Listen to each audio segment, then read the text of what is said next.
બોલો શ્રી અંબે માત કી જય. હિંડોળાના દર્શન કરો માતાજીના. તો આગળ છે સુરત અને આજનો દી છે, લગભગ કાલનો દી રહે. કાલનો દી રહે ને મનોજભાઈ? સોમવાર સુધી. સોમવાર સુધી રહે. સોમવારે સાંજે 8 કલાકે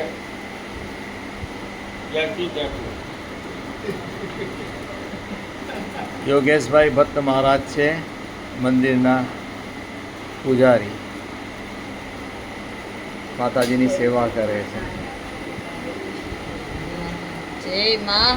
બધા દર્શન કરો. અમારું તો કલ્યાણ થઈ ગયું, તમારું ભગવાન કલ્યાણ કરે માતાજી.